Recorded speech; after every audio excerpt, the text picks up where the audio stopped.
We have details of those and other stories coming up. Prime Minister Sheikh Hasina has said the global community must act to get Myanmar's discriminatory laws scrapped, as well as policies and practices against Rohingyas, to resolve the crisis. This, she said, as she joined a high-level event on the global refugee issue. The UN High Commissioner for Refugees organized the high-level event on the Global Compact on Refugees, a model for greater solidarity and cooperation. This was at the UN headquarters, where UN Secretary General Antonio Guterres was present. The Prime Minister reiterated that the Rohingya crisis had originated in Myanmar, and that country had and could solve the problem. Myanmar must abolish discriminatory laws, policies and practices against Rohingyas and address the root causes of forced displacement in a genuine and timely manner. Myanmar must create a conducive environment by building trust and guaranteeing protection, rights and pathway to citizenship for all Rohingyas. If needed, create a safe zone inside Myanmar to protect all civilians. Prevent atrocity crimes against Rohingyas in Myanmar by bringing accountability and justice, particularly in light of the recommendations of the fact-finding mission of the UN Human Rights Council. Greater attention needed to be paid to remove the root causes that drive people to become refugees. And those root causes lie in the countries of origin, Sheikh Hasina said. Prime Minister Sheikh Hasina has urged the world leaders to settle all international disputes and fights emerging from these, like global challenges like terrorism. The Prime Minister was addressing the Nelson Mandela Peace Summit held at the General Assembly Hall at the UN headquarters on Monday afternoon. The Peace Summit was organized on the occasion of the 100th birth anniversary of Nelson Mandela. She said to ensure a peaceful world in future, the world leaders must be committed to settling all international disputes through peaceful means and prevent further conflict in all circumstances. As yet, peace has been elusive. To achieve our target for peaceful future, we must commit to settle all international disputes through peaceful means and prevent conflict in all circumstances. Strengthen cooperation to achieve sustainable development goals. Promote tolerance, preserve diversity, protect religious and ethnic minorities from discrimination and exploitation. Fight terrorism through stopping the flow of financing to terrorists as well as supply of arms to the terrorists and their outfits. Promote and protect human rights in any circumstances and nurture culture of peace and non-violence. Let me conclude by recalling Mandela, who said, I quote, "As long as poverty, injustice and gross inequality persist in our world, no one can rest in peace," unquote. Let us work together to achieve his dream. I thank you all. Sheikh Hasina said that the vision of the father of the nation, Bongo Buntu, had guided Bangladesh to establish peace all along. Prime Minister Sheikh Hasina has invited US investors to come to Bangladesh with businesses, technology and innovations for mutual benefit, assuring them of the government's full support and cooperation. The Prime Minister made the call while addressing a lunch roundtable meeting with the US Chamber of Commerce. Our special correspondent from New York, Asifur Rahman, says the US Chamber of Commerce organized the lunch at the Hotel Grand Hyatt in New York. This was on Monday.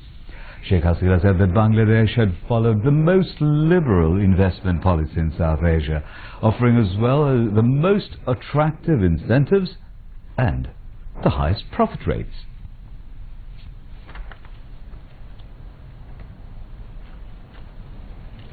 I'm happy to see that USA is our single largest trading and the second largest investment partner. Interestingly, the fourth industrial revolution is also looming in the horizon of Bangladesh. It is all the more reason why you all should be with us in our journey for shared profit and prosperity. Such benefiting business cooperation would also strengthen our two countries' friendship to a lasting one. I thank you all. I'm inviting you to come to Bangladesh and invest.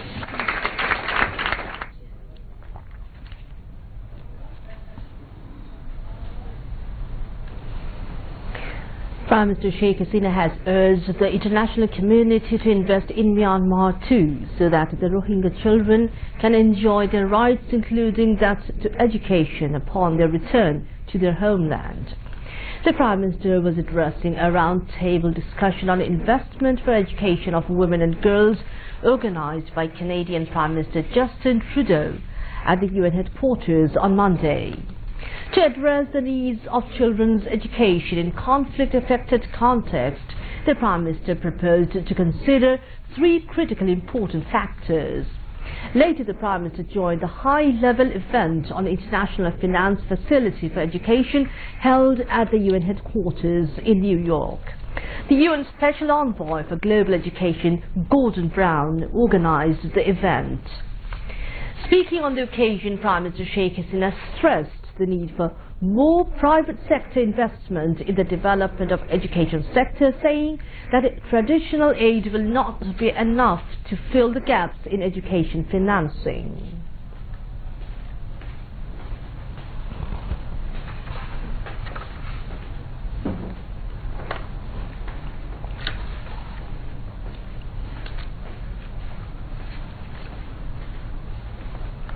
Education is also the strongest tool in ensuring sustaining peace. Let us invest in education, particularly in girl and women education, to secure peace and progress for our future generation. Education is the only means we can alleviate poverty, we can improve the quality, and also we can develop the country. That's why when we provide money for education, we never feel that we are spending money. Rather, I feel that we are investing money for future generation. Prime Minister Sheikh Hasina also joined a welcome reception hosted by US President Donald J. Trump on Monday evening. Prime Minister's ICT advisor Shoji Joy also attended the function. Meanwhile, UK Secretary of State for Foreign and Commonwealth Affairs Jeremy Hunt called on Prime Minister Sheikh Hasina at the UN headquarters in New York same day. The Prime Minister said the government wants the next general elections be held in a free and fair manner and all political parties to join it.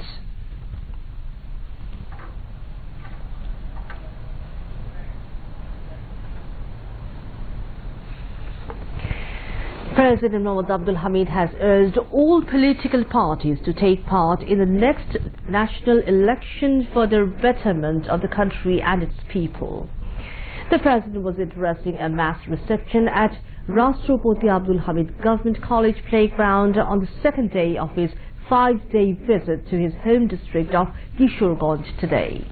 The inhabitants of Itna hosted the reception as Abdul Hamid made his first visit there after taking oath of office as the country's president for the second consecutive term on April 24. Mohammad Abdul Hamid reiterated his request to all political parties of the country to nominate good candidates for the next general election in the greater interest of the country. Referring to the next Jatiya Sanshad election, the President called upon the voters to elect a person having good character, ideology and strict principle. Justify the candidates and vote those who will help develop your locality, he told the gathering. The President, in his nearly 30-minute speech, highlighted different development activities in the Howrah regions, including development of different infrastructures by the government. President expressed his gratitude to the people of Howrah areas for their continued support. He said he has been working to ensure the overall development of the Howrah areas as well as for the country and its people. The President asked the locals to increase the use of modern technology for producing of Howrah agriculture. He sought further cooperation of all to ensure more development in this Howrah area. With freedom fighter Muhammad Ismail Hussaini, the chairman, others, lawmakers, engineer Rizwan Ahmed Tawfiq, Afzal Hussain, Dilara Begum Asma and Kishoreganj Zilla Porishad Chairman Advocate Muhammad Zil Rahman also spoke on the occasion. Earlier, the President inaugurated works of 9 development projects in Itna. Speaker Dr. Shirin Sharmin Chaudhry has said in the era of free flow of information, people get information within the shortest possible time. This is especially true in online news portals which play a vital role. The Speaker was speaking at a programme of first anniversary of online news portal at Media Centre of the National Parliament in Dhaka today. Editor of the news portal Shakila Parveen presided over the function. Among others, Fisheries and Livestock Minister Narayan Chandra Chandal, Whip Shahid Zaman Sharkar, lawmakers M.A. Awal and Nazabin Murshan also spoke. The Speaker said since establishment of Parliament News, BD.com, people could get to know about the activities of the Parliament members through its news presentation. Government employees can apply seeking home loan at just 5% interest. This is going to be from the 1st of October this year. Finance Division has signed a Memorandum of Understanding, MOU, with House Building Finance Corporation and Shonali, Janata, Ograni and Rupali banks at the Secretariat today to provide these loans. Finance Minister Abul Mal Abdul Muhit was present on the occasion. According to the government decision, officials will get 20 to 75 lakh taka home loan, following respective pay scales. 10% interest at the highest will be charged on the loan, of which the government will pay 5%, while the rest 5% will be collected from the borrowers. The loan has to be repaid within 20 years. Awami League General Secretary and Road Transport and Bridges Minister Obaidul Qadir said if BNP were to come to state power again, they would again embezzle public money. The country and its people would not be safe if BNP came to power. He was addressing a public rally at Muddhachor Kakra High School ground of Kompaniganj in Noakhali today. Among others, District Awami League General Secretary Ikramul Karim Chaudhry, MP, and President Principal Khairul Anam Selim were present. Obaidul Qadir said it was very urgent for a leader to lead any movement. Without a leader, leadership cannot be built in a true sense. That is why people do not have trust in mixed leadership. Earlier, the minister laid the foundation stones of different development works at Kobirhat and Kompaniganj Upazila.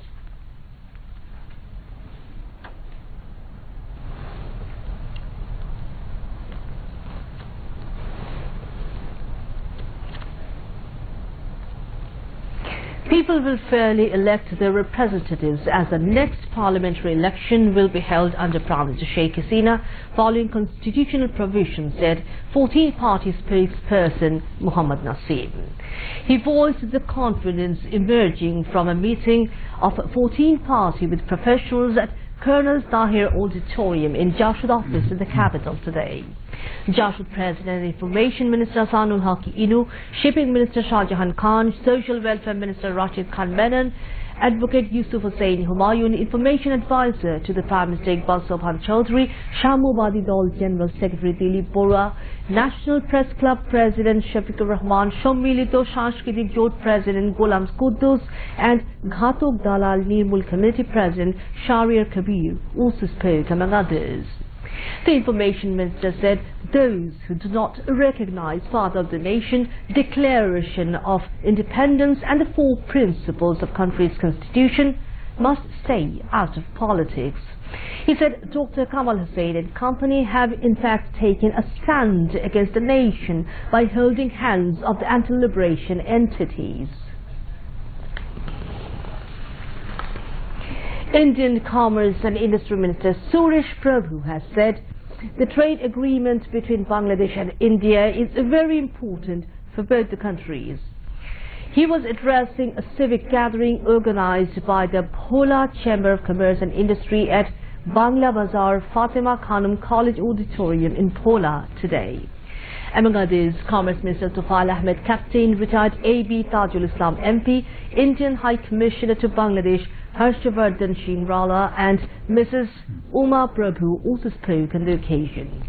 While speaking, Commerce Minister Tufail Ahmed mentioned Narendra Modi as a great leader and said both the Prime Ministers of Bangladesh and India are working together for betterment of the people.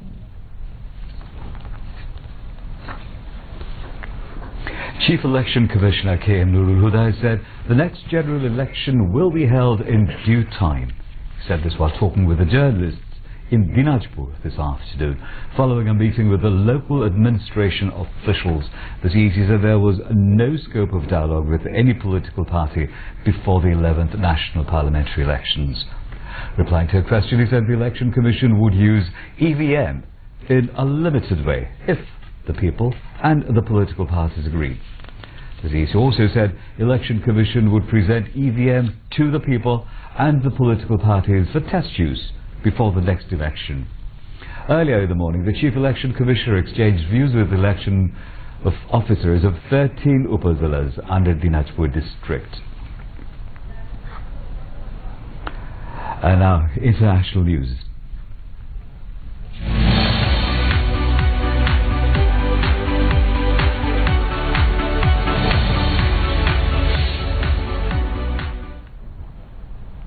A US government investigation has found that Myanmar's military waged a planned and coordinated campaign of mass killings, gang rapes and other atrocities against the nation's Rohingya minority. The State Department report, reviewed by Reuters news agency ahead of its expected release on Monday, it could be used to justify further US sanctions against Myanmar authorities, said US officials.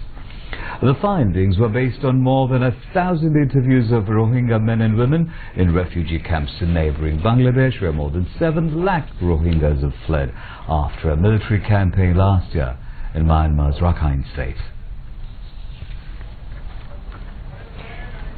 US President Donald Trump is expected to meet again soon with North Korean leader Kim Jong-un. He told reporters at the United Nations yesterday that Kim Jong-un wrote a letter asking for a second meeting with him.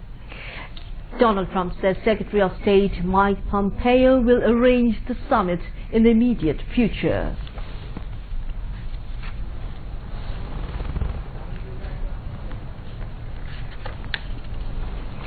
New Zealand Prime Minister Jacinda Ardern has made her debut speech at the UN in New York and another first for the organization she brought her baby along to. Ms. Ardern played with her daughter Niamh T. Aroha on Monday, shortly before addressing the UN's Nelson Mandela Peace Summit. Her partner, Clark Gayford, Niamh's primary carer, held a New Zealand's first baby while she spoke. Jacinda made her debut speech at the Nelson Mandela Peace Summit, where she highlighted the former South African leader's profound impact on her country. The New Zealand Premier is currently breastfeeding 3-month-old Niamh, meaning it was a very practical decision to bring the infant on the 6-day international trip. UN spokesman Stefan Dujarric said Prime Minister Ardern is showing that no one is better qualified to represent her country than a working mother. Just 5% of the world's leaders are women, so we need to make them as welcome as possible, he added. Ms. Ardern is only the second elected leader to give birth while in office, and former Prime Minister of Pakistan Benazir Bhutto was the first to give birth while in office.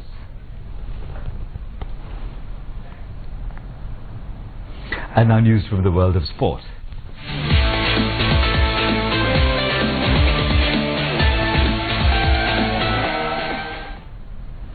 India now batting against Afghanistan with a target of 253 runs to win in the Asia Cup Super 4 match. This is being played out in Dubai. Winning the toss, Afghanistan chose to bat first. They scored 252 runs for 8 in their stipulated 50 overs. Mohammad Shahzad scored 124 runs, while Muhammad Nabi scored 64. The slip has disappeared with the batsman taking control. From one end, it is pretty tight with Mujib. And now, before we end the news, let's take a look at what's making the headlines here. Prime Minister Sheikh Hasina presents a 3-point recommendation to high-level UN meeting on refugees. Myanmar must stop discriminatory treatment of Rohingyas, says Prime Minister. Settle all international disputes for world peace. Prime Minister urges global leaders at Nelson Mandela Peace Summit.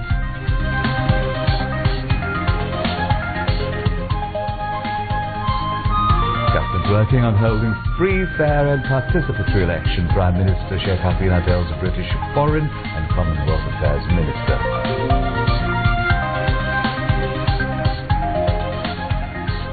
President Mohammed Abdul Hamid urges all political parties to participate in the next elections.